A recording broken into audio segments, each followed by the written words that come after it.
The X-Zone Radio Show with Rob McConnell is largely an opinion talk show.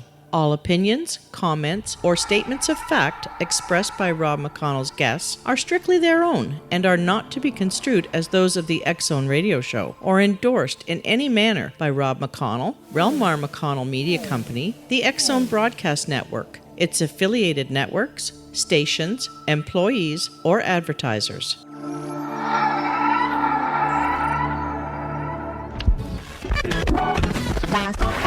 All Hit Radio.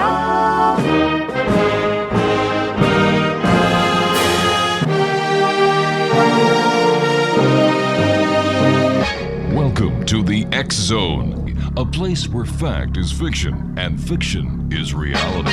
Now, here's your host, Rob McConnell.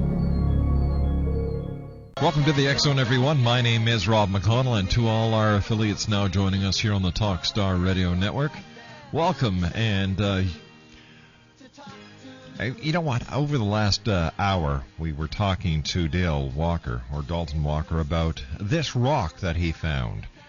And he, for some reasons, believe it has radioactive power. It can zap insects out of the sky. It emanates these strange rays of light. However, he sent it to NASA. He has sent it to all these government agencies. And the gist I get from the letters that we have posted at www.xzone-radio.com/Dalton.htm is that he has been a pain to these people. And they've just gotten totally fed up and said, hey, listen, we want nothing more to do with you. We've said that there is nothing strange about your rock. And for him to take the word of a Canadian scientist, and I don't care if he's a Canadian scientist or a scientist from Tibet or anywhere else in the world, if he's to take the word of a scientist who has not examined the rock or examined whatever it is he has, how can this person say with any professionalism or credibility that the tests were not performed properly on this rock based on just the information that Dalton supplied him without him actually seeing the rock and making his own tests? As I said before we went to the break, I do not give this story any credibility. I gave Dalton the benefit of the doubt, and I will keep the information that he sent us posted at www.xzone-radio.com/Dalton.htm for you, the X-Zone Nation, to investigate. And if you have any other people that you would like to get them to check it out, please send me an email. Tell me what you think. My email address is very simple, xzone@talkstarradio.com. This hour we're going to be talking about prison profiteers. Now, Prison Profiteers brings together a formidable array of lawyers, prisoners, journalists, and advocates to provide a unique look at who exactly is benefiting from a mass imprisonment. Prison Profiteers takes a reader on an investigative journey behind the bars of our nation's prisons to the front lines of its mass incarceration crisis and into the realm of its financially motivated private investors. The United States, with just 5% of the world's population, is responsible for incarcerating an astounding 25% of the world's inmates. Thanks to 30 years of mass incarceration, the number of people in state and federal penitentiaries has dramatically increased from an estimated 300,000 to 2.3 million. The numbers are shocking, yet while much research has focused on social issues that surround incarceration in the U.S., until now little attention has been given to the individuals and commercial enterprises that profit from prisons and their related services. When we come back from this 2-minute commercial break, Paul Wright is going to be joining me. He is the founder and the editor of the Prison Legal News, an independent monthly magazine that reports on the criminal justice system, and he is also co-editor of Prison Nature. My name's Rob McConnell. This is the X-Zone, and we're talking about prison profiteers in this hour of the X-Zone, live and around the world from our studios in Hamilton, Ontario, Canada, exclusively on the Talkstar Radio Network. Don't go away.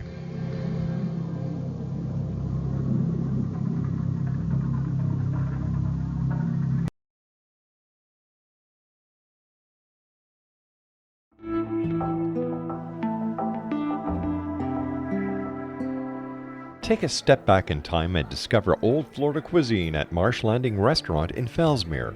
Enjoy delicacies such as frog legs, gator tail, catfish, and swamp cabbage, or enjoy the more traditional cuisine like hand-cut Angus steaks, ribs, and seafood. Join us for breakfast with a southern flair featuring sweet potato pancakes, biscuits and gravy, and much more. Planning a party? Marsh Landing's private dining room can accommodate groups from 8 to 80 people. While you're visiting, enjoy the historic pictures, artifacts, and stories that line the walls. Marsh Landing is truly a unique experience. Marsh Landing Restaurant, 44 North Broadway in historic Fellsmere, or visit marshlandingrestaurant.com. Marsh Landing, Old Florida cuisine at its best.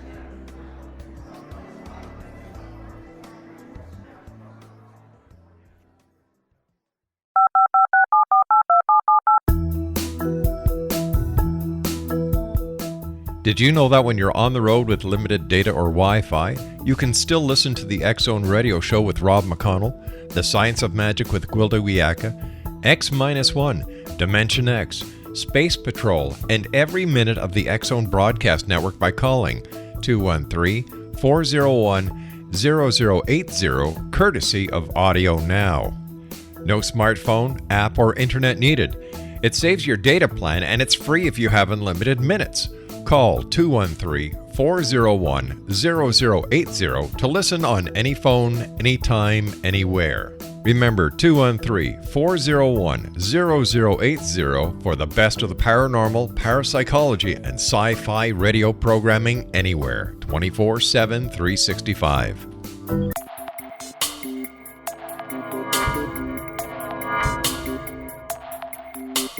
Are you interested in the paranormal, ghosts, UFOs, or psychic phenomenon? Join me, Tim Bartley, co-host of Talking to Spirits with Lightworkers Tim and Justina, coming mid-January 2017 to the XZBN. We will channel spirits live and talk to them, revealing all kinds of amazing information. Spiritual attachments will be found and removed on the show, and so much more. To find out when you can listen to Talking to Spirits with Lightworkers Tim and Justina, visit www.xzbn.net for listeners on both sides of the veil.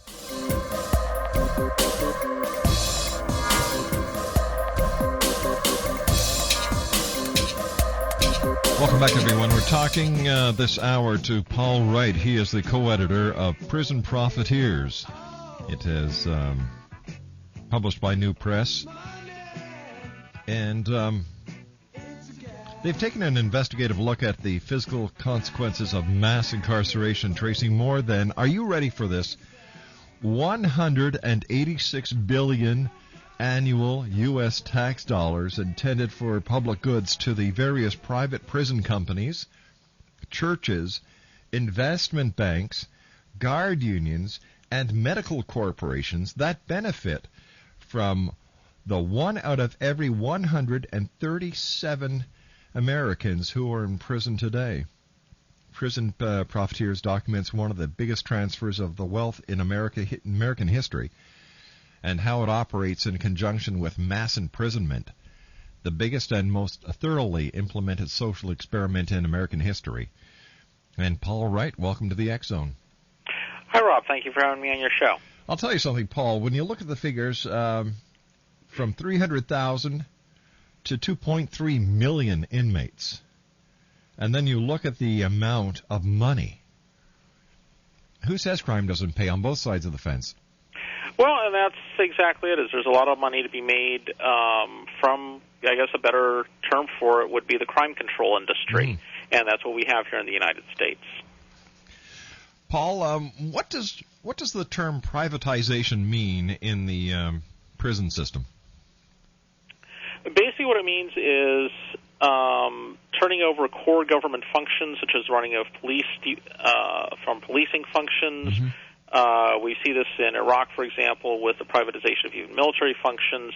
But the core thing that we're looking at is the privatization of prison functions. And this includes, there's companies in the United States that do everything from build prisons to operate them, to more specialized things such as just providing healthcare services, commissary services, telephone services, and stuff like that. So pretty much it's almost the divvying up of the governmental services pie for a very handsome profit by private companies. All right, so how did the move from to privatized prisons and prison industries arise? Well, actually, like a lot of things, this isn't anything new. This is kind of almost a back to the future thing. In the United States, up until the 1920s, a lot of prisons were privately operated or run. And we had what was called the convict lease system, whereby states would literally rent out or sell their prisoners to private companies for their labor. In other words, the companies would pay the states, $5, $10 a day for the labor of the prisoners, and in exchange, they would get the prisoners' labor, and they were also responsible for the prisoners' well-being. Well, and in fact, this was pretty widespread. The railroads and the road system in the southern United States after the Civil War was largely built using this type of prison slave labor. And the system largely ended in the 1920s because of the corruption, the brutality. Some reports from the time document that the average lifespan of a prisoner under the convict lease system was around 5 years, because basically for the companies there was no incentive to provide medical care or treat them well. And I think the axiom from the time was, if one dies, get another one. So prison privatization pretty much fell from favor after the 1920s, and during the Great Depression there was certainly a lot more resistance from unions and businesses that had been badly affected and impacted by these prison privatization practices. So pretty much prison privatization was pretty much dead in the United States up until the early 1980s, when a guy named Dr. Krantz and another guy named Fred Beasley decided to found Corrections Corporation of America. And that was kind of almost a renaissance of the modern American private prison movement. Now, isn't Wackenhut somewhere in there as well? Yes, Wackenhut decided, after seeing how much money Corrections Corporation of America was making, Wackenhut decided to get into the prison business in the late 80s, and they went through some corporate, they got bought out by a Danish group called Group 4 in, let's see, I think it was around 1999 or 2000. Anyways, and part of what this Danish security company, what they did was they spun off the prison division of Wackenhut. So they only wanted the security guard portion of it. And so what was Wackenhut Corrections was spun off into its own independent company. Today they're called Geo Corporation, and they're based in Florida. But they're an independent company. They're no longer affiliated with Wackenhut. Now, Paul, why is private prison necessarily a bad idea? Well, I don't think it's necessarily so much that the idea is a bad one. It's like everything else. It's more in the implementation. It's how it's been implemented. And so far, the track record of the private prison industry, at least here in the United States, has been it's been a pretty bad one. And for a variety of reasons, the big claim, the central claim of the prison privatization companies is that they can perform the functions cheaper than the government can. And it could well be. Maybe they can perform maybe they can lock people up cheaper than the government can.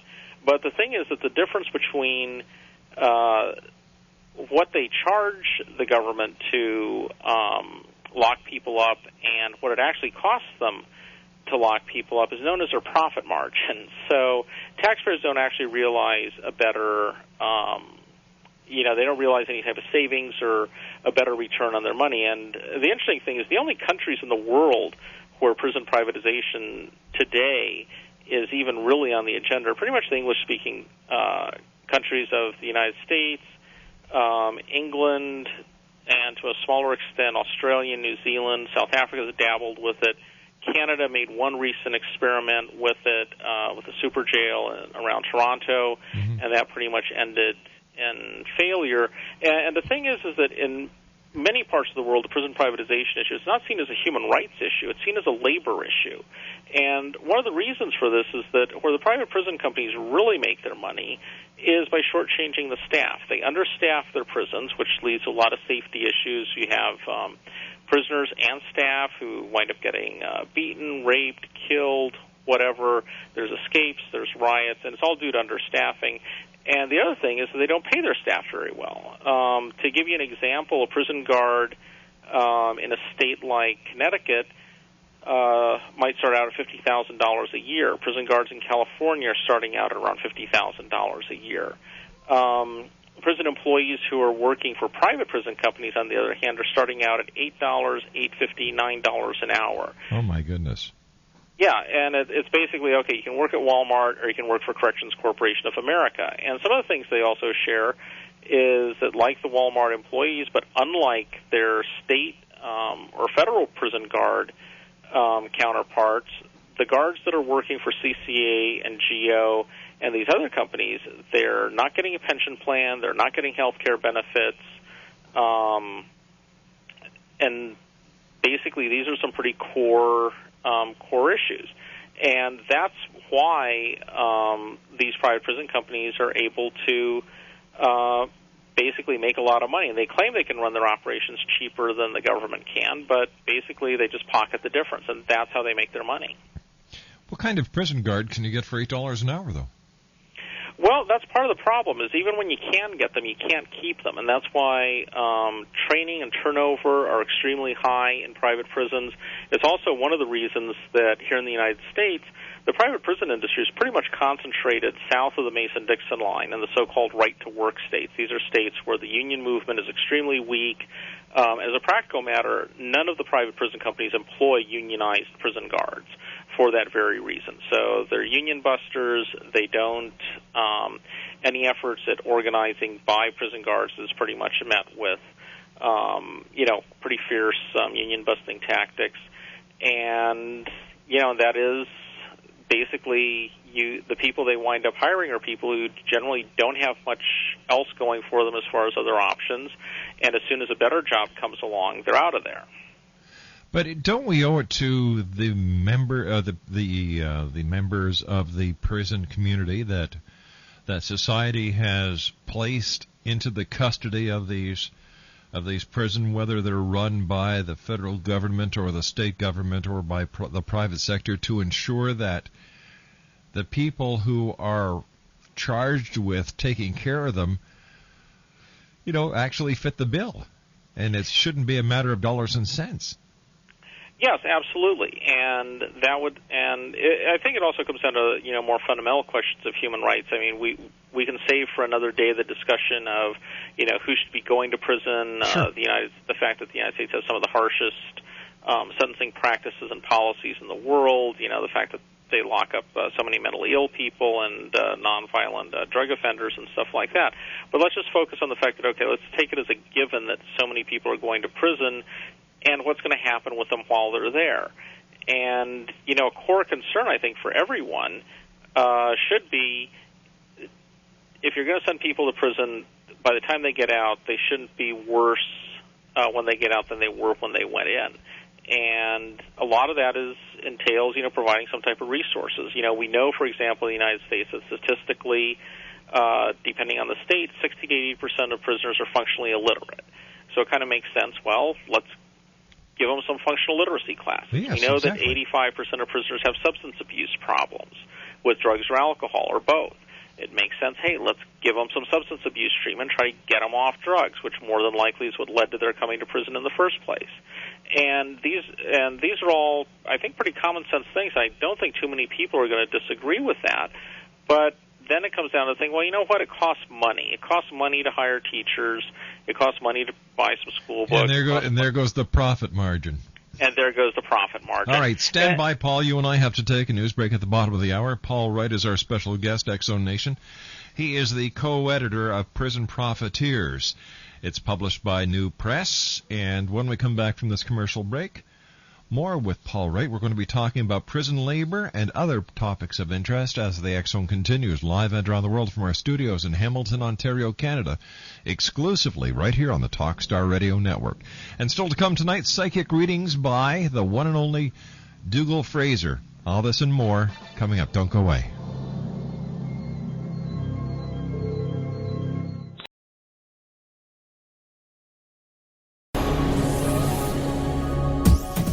This is the X-Zone Broadcast Network, broadcasting worldwide on broadcast affiliates and satellite program providers, including CNN Broadcast Network, Sirius Satellite Network, Star Media, Good News Radio Network, Angel Broadcast Network, Wiki Broadcast Network, and WPBN TV. For more information on the X-Zone Broadcast Network, visit us at www.xzbn.net.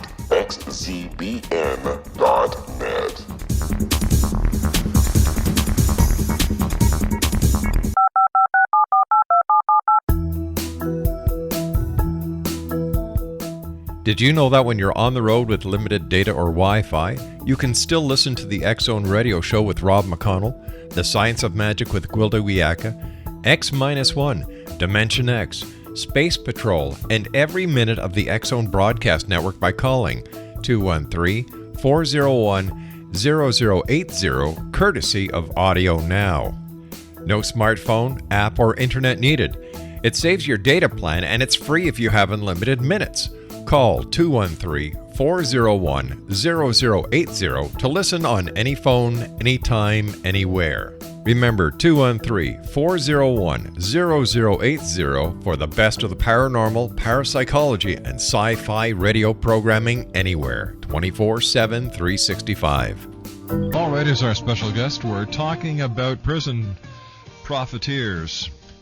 And if you'd like to visit their website, it's www.prisonlegalnews.org. That's www.prisonlegalnews.org.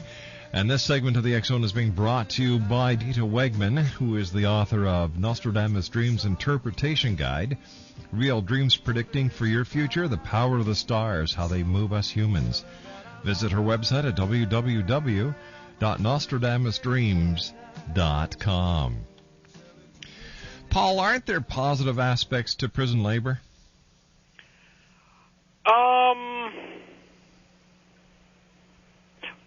Well, I'm not sure. Like what? I mean, there's things that their proponents say that are positive about it, but I think that when you subject them to critical examination and you get past the suspension of disbelief, they tend not to pan out. Well, for example, keeping idle hands busy, it gives prisoners a skill for post-prison life, doesn't it? Plus, doesn't it raise their dollar value when they hit the streets back in society, so they don't have to look at crime in order to exist?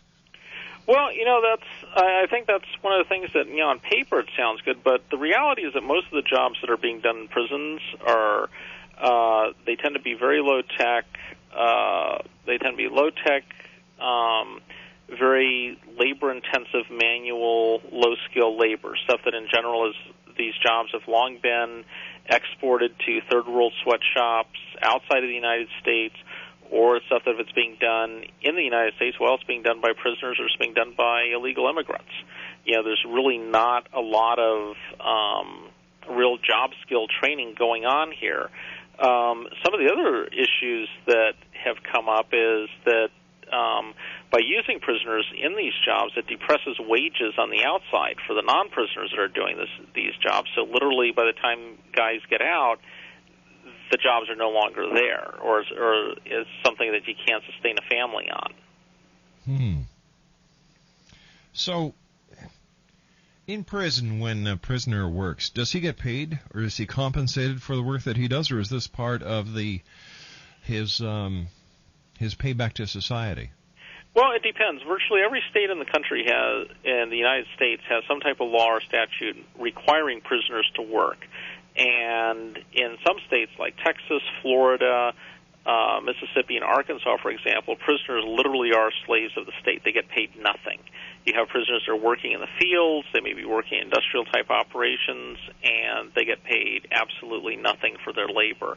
And this goes back to kind of a bigger thing here in the United States, is a lot of people think that the United States abolished slavery at the end of the Civil War. Well, the United States didn't abolish slavery. In fact, it enshrined it in the 13th Amendment, which limited slavery to people that had been convicted of a crime. And this has led several courts, whenever prisoners have gone to court seeking to be paid for their labor or seeking a minimum wage, to say basically prisoners are the slaves of the state. They have no right, no entitlement to any type of pay or anything like that. So that's kind of on the one hand. And the other thing is that to the extent that prisoners are being paid for their work, in most states, prisoners are paid literally, the states that do pay the prisoners to work, they're paid literally pennies. And we document some of this in Prison Profiteers, where, for example, prisoners that are being employed by Pride, that's the prison industries company in Florida, they're being paid 20, 30, 40 cents an hour. On the other hand, the prison officials who run these corporations, these prison industries, are making $250,000 a year in salary. So in some respects, you could say that, yes, that replicates the free world workforce. But the bigger thing, though, is that prison slave labor, it's not economically feasible. The companies that set up shop using prison slave labor, even with all the subsidies they get from the government, which typically will include everything from not having to pay rent, they've got a pretty docile workforce that's forbidden to strike or organize. They don't have to pay health benefits. They don't have to pay workman's compensation. They don't have to get insurance. Even with all these benefits, they tend not to be very economically successful. They tend not to do very well in the marketplace. So, taking all this into consideration, is there an economic impact of the prisons in major cities and as well as in the rural communities, or is the economic imprint and impact only on the smaller communities? I'd say that basically the impact of prison slave labor isn't so much on communities as it is on industries. And this comes up where, for example, the industrial furniture industry, for years, for the last 10 or 12 years, they've been some of the most vocal and vigorous critics of prison slave labor here in the United States, and specifically they've targeted Unicor, which is the federal prison industries. And some of the stuff that they've gone after Unicor for is that when you've got state-run prison industries, it's not just so much that you've got companies that are paying prisoners, pennies an hour to work. But the other big thing is that there's also laws on the books that require government agencies to purchase a lot of goods from prison industries before they can turn to private suppliers. And this has long been a bone of contention for a lot of industries, where you've got the furniture industry saying, hey, we can pay people at least the minimum wage or a little bit more, and benefits and workman's comp, and we can sell furniture to the government for less money than prison industries can when they pay these guys 20 cents an hour. And they've lobbied very heavily seeking to end these mandatory supplier contracts and requirements that are imposed on a lot of government agencies. And one of their arguments is that the furniture industry in particular has been heavily hit by the prison sourcing requirements, as well as the job flight to Asia, especially to China, where a lot of U.S. furniture is now made in. How can we turn this around? How can we make it more fair? And where does all this money go?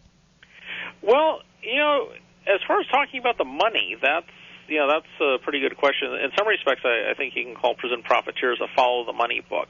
And when you look at the fact that the United States, just on operating costs, just for prisons, spends around $80 billion a year to run prisons, and to put this into some perspective, California alone spends around $8 billion a year on its prison system.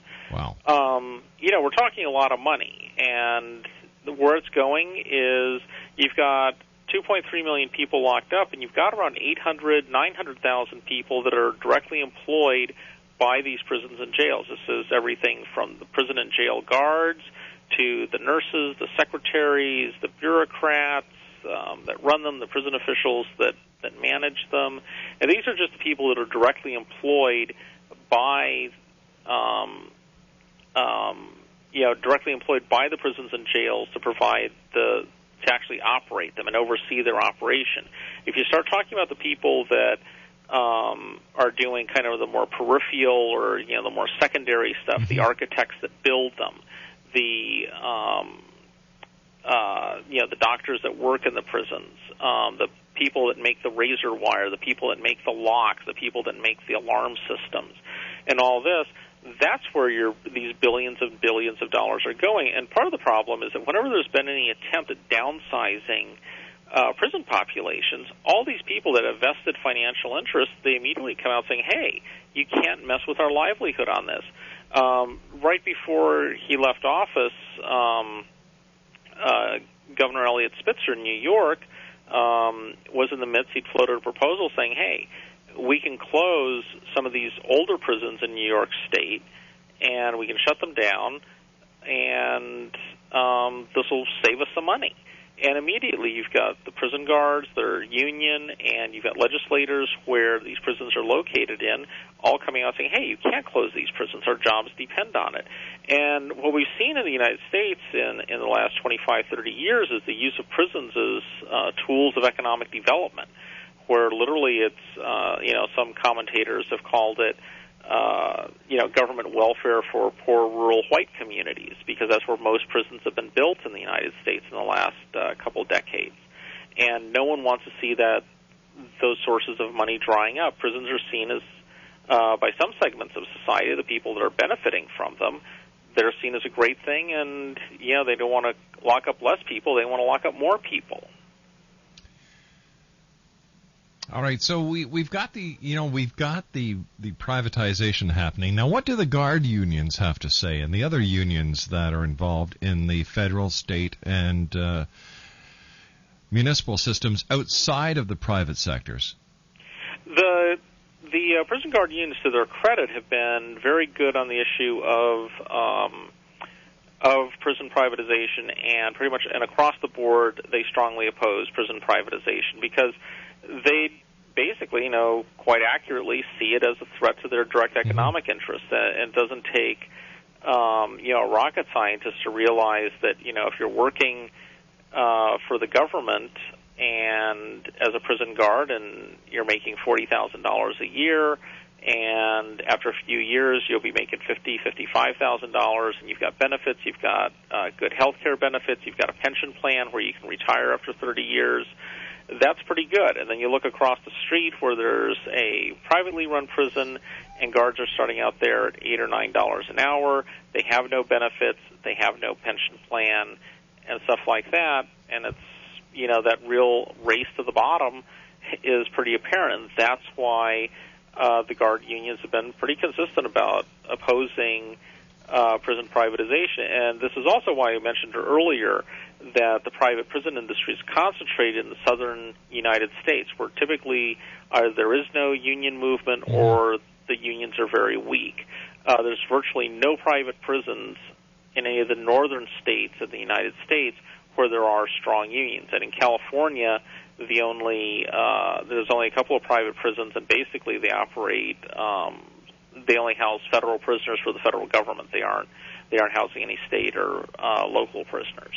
Have there been any studies done to see who puts out a better prisoner when it comes time to releasing them back into society, the private or the federal? Well, one of the studies that was done recently was on Hawaiian prisoners. Hawaii has a serious overcrowding crisis. They lock up a bunch of people, mostly drug offenders, and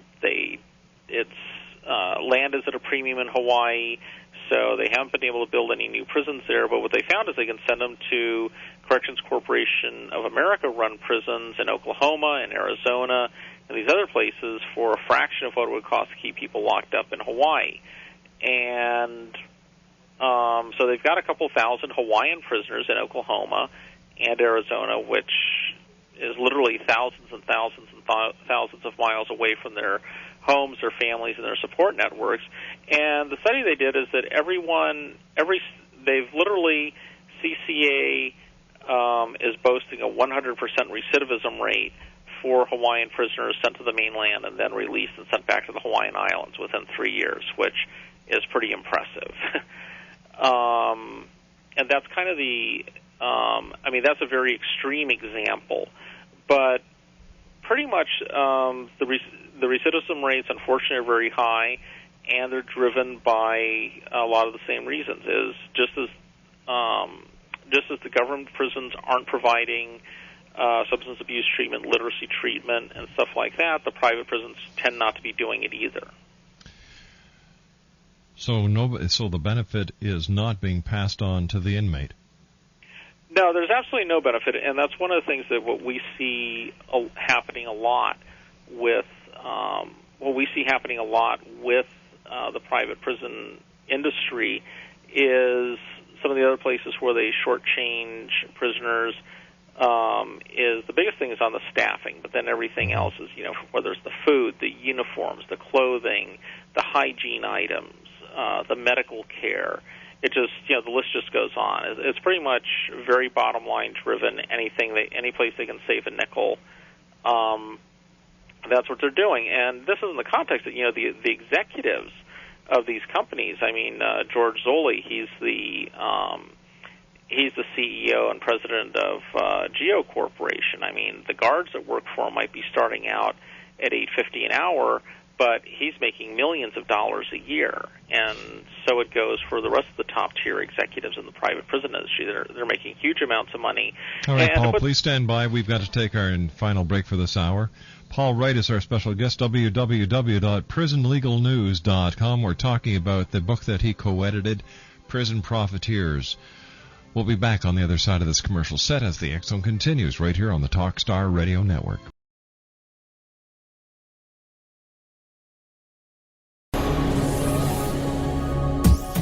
This is the X Zone Broadcast Network, broadcasting worldwide on broadcast affiliates and satellite program providers, including CNN Broadcast Network, Sirius Satellite Network, Star Media, Good News Radio Network, Angel Broadcast Network, Wiki Broadcast Network, and WPBN TV. For more information on the X Zone Broadcast Network, visit us at www.xzbn.net.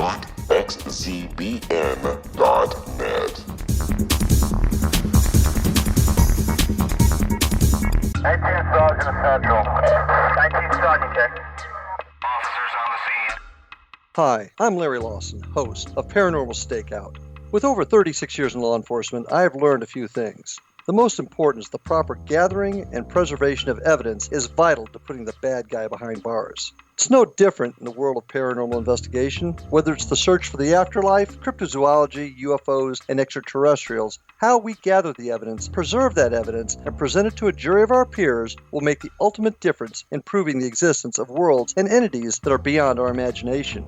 Join me, Larry Lawson, every week on Paranormal Stakeout when, along with my guests, we'll take a journey to prove with indisputable evidence what man has struggled to believe for centuries. Go to xzbn.net for the broadcast schedule and check me out at paranormalstakeout.com.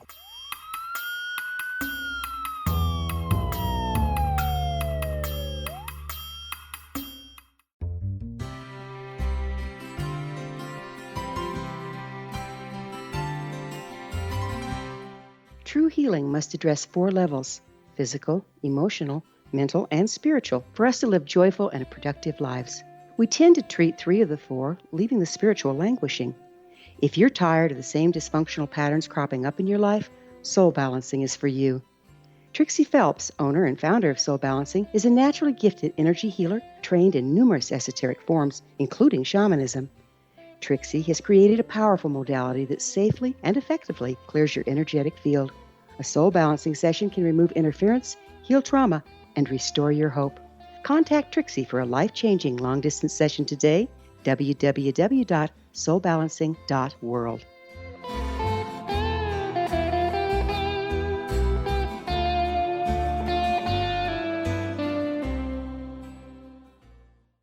What do you think is going to happen with this privateers or prison profiteers? Do you think that it's going to go back to the federal system, or that more and more is going to be given over to the private sector? Well, what's actually happened, the private prison industry, they tried to basically mount a big... when they first started out, they were focused on minimum security prisoners and kind of cherry-picking the crop of well-behaved, healthy prisoners, but that's not where the real that isn't where the real numbers are in the American prison system. So they started expanding into medium security prisoners, and that's pretty much where they've run into their big problems of escapes, killings, riots, everything else. So they've taken some real black eyes with that. And at this point, the private prison industry is kind of stabilized at they hold around 7% of American prisoners, and that's pretty much where they're at. I don't really think they're going to be growing too much more beyond that. Where they've been growing massively, though, and basically it's amounted to almost a federal government bailout of the private prison industry, which was pretty much tanking in the early part of this decade due to mismanagement, bad decisions, and riots and stuff like that, is the illegal immigration market. Basically, the number of people that the U.S. government is locking up for immigration violations is increasing exponentially. Right now, there's around 30,000 people locked up for immigration violations, people in the various stages of the deportation process, and the government, through the Department of Homeland Security and ICE, the Immigration and Customs Enforcement branch, they're dramatically increasing the number of prison cells they're going to have for immigration detention. And all this expansion is pretty much being done by the private prison industry. And that's been a huge boon to them. And as far as the population to manage, it tends to be a lot easier. More docile population than convicted prisoners. And they seem to be latching onto it. In fact, some of the big things that's gotten some negative press recently is the Hutto facility in Texas that's run by Corrections Corporation of America, where they lock up entire immigrant families. Parents with their children are locked up. It's a medium security prison that's been converted to immigration detention. They call it a family facility, but you got babies in cells, babies in cribs in prison cells. And this has been a huge boon to CCA and the other companies. I think that's one of the trends that's going to keep continuing to expand. Paul, you and I have to say so long for tonight, but I'd love to have you back in the future to continue this conversation. Okay, anytime you're interested in criminal justice issues in the United States, feel free to call on me. Thanks very much, Paul, and continued success in bringing all this information to the light so that the citizens know what's going on. Paul Wright, he is the co-editor of Prison Profiteers, www.prisonlegalnews.org. When we come back from the news at the top of the hour, Dougal Fraser will be with us, doing psychic readings for one and all who give us a call at 1-877-528-8255. My name's Rob McConnell. This is the X-Zone on the Talkstar Radio Network. Don't go